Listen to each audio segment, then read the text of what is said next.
Ìṣẹ́jú àáyá ni ìròyìn. Ìròyìn ní ìṣẹ́jú àáyá.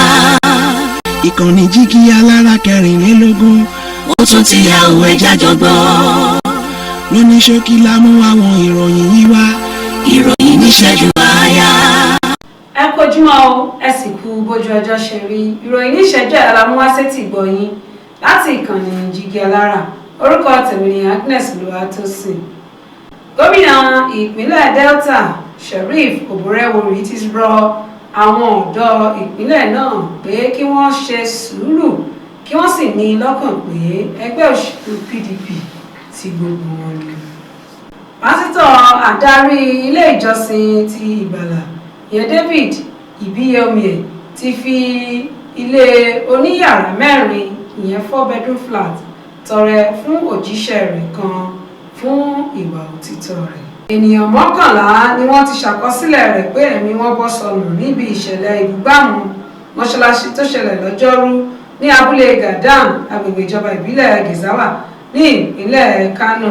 Àjọ ọlọ́pàá ìpínlẹ̀ náà ni ó sọ èyí lọ́jọ́bọ̀. Alága àjọ EFCC sọ pé díẹ̀ nínú àwọn ènìyàn tó ń gba owó láti ṣòwò ní cryptocurrencies kò ṣàìmọ̀ pé àwọn oníṣòwò wọn jẹ́ onígbọ̀wọ́ àwọn agbésùnmọ̀mí.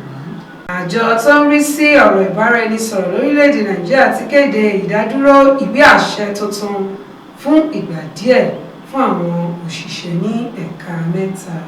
Ṣáájú ìdìbò gómìnà ní ìpínlẹ̀ Edo àti Ondo tó ń bọ̀, alága ìgbìmọ̀ ìdìbò lórílẹ̀‐èdè Nàìjíríà ọ̀jọ̀gbọ́n Muhammad Yakubu ti kìlọ̀ lórí ìlòkulò agbára pẹ̀lú ọ̀rọ̀ yìí. Gómìnà ìpínlẹ̀ Rivers ìyẹn Siminalayi Fubara kéde lọ́jọ́bọ̀ pé ogun òun ti parí o, òun sì ti borí gbogbo àwọn alátakò tí wọn kò róorun sùn tààrà nítorí ọ̀rọ̀. Arákùnrin kan ọmọ orílẹ̀-èdè Ghana ẹni ọdún 74 ti gbé orílẹ̀-èdè United Kingdom lọ sí ẹjọ́ látàrí pé wọ́n kọ̀ láti fún ní ìwé ìgbélùú títí láé pẹ̀lú pé ó ti ń gbé ní orílẹ̀-èdè náà fún ọdún 42. Lẹ́yìn oṣù 6 tí wọ́n pa Táíwò Oyèkánmi ẹni tí ń ṣe olùdarí ètò ìṣúná sí ọ́fíìsì gómìnà ìpínlẹ̀ Ògùn, àwọn òṣìṣẹ́ ààbò kò tíì mú àwọn tó ṣiṣẹ́ ńlá bí yìí. Mínísítà fún ètò ìṣúná àti ètò ọrọ̀ ajé ìyẹn Sẹ́nitọ̀ Abubakar Bagudu ti sọ pé àtúnṣe ọrọ̀ ajé ààrẹ Bọ́lá Ahmed Tinubu ti bẹ̀rẹ̀ sí ní so èso. Ilé ìgbìmọ̀ aṣòfin ìpínlẹ̀ Ebonyi ti ṣe àyẹ̀wò fínífíní tí wọ́n sì fi ìdí rẹ̀ múlẹ̀ pé kọmíṣánná ọmọọba Collins Emeka Igboke ní láti ṣiṣẹ́ gẹ́gẹ́ bí ọmọ ẹgbẹ́ ìgbìmọ̀ ìjọba ìpínlẹ̀ náà. Ẹgbẹ́ òṣèlú 6 péjọpọ̀ sí ìpínlẹ̀ Kaduna lọ́jọ́bọ̀ Thursday láti yọ ẹgbẹ́ òṣèlú APC kúrò ṣáájú ìdìbò gbogbogbò ọdún 2027.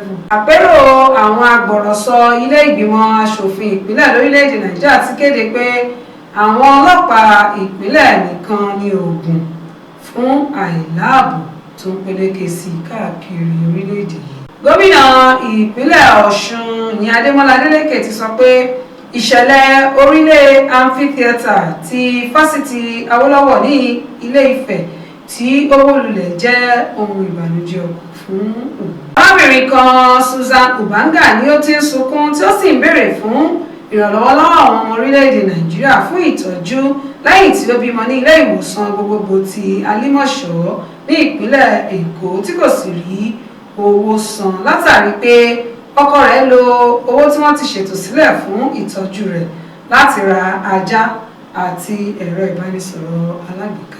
Arábìnrin àkọ́kọ́ ti orílẹ̀-èdè Nàìjíríà yẹn Ìyáàfin Olúrẹ̀mí Tinubu ti pè fún ìfọwọ́sowọ́pọ̀ láàrin gbogbo àwọn alábàátòpọ̀ láti gbógun ti àrùn jẹjẹrẹ.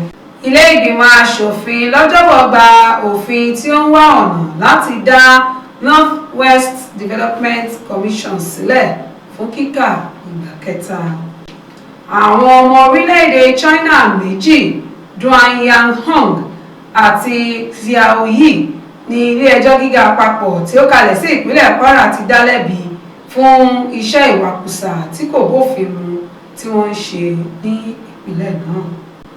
Ilé ìgbìmọ̀ aṣòfin ti pe àwọn àjọ aláàbò láti túbọ̀ tẹpámọ́ iṣẹ́ wọn kí wọ́n sì kojú gbogbo ìkọlù àwọn agbésùnmọ̀mí ní Zamfara, Kaduna àti Katsina, èyí tó ń yọrí sí fífi ẹ̀mí àti dúkìá ṣòfò. Àpérò àwọn agbọ̀rọ̀sọ láti ilé ìgbìmọ̀ aṣòfin ìpínlẹ̀ 36 ti pe ààrẹ Bọ́lá Ahmed Tinubu láti ṣe àgbékalẹ̀ àwọn ìlànà tí yóò fòpin sí ìjìyà àwọn ọmọ orílẹ̀-èdè Nàìjíríà. Ìròyìn fún ìṣẹ́jú àyàtọ̀ ní òní jù báyìí lọ. Lẹ́ẹ̀kan sí orúkọ tèmi ní Agnes Olúwatósìn láti ìkànnì ti Jígí Alára. Ẹ kúṣẹ́ òpin ọ̀sẹ̀. Ní ìṣẹ́jú àáyá ní ìròyìn. Ìròyìn ní ìṣẹ́jú àáyá. Ìkànnì Jígí Alára 24. Ó tún ti yá òun ẹja jọgbọ́. Lóní ṣókí la mú àwọn ìròyìn yìí wá. Ìròyìn ní ìṣẹ́jú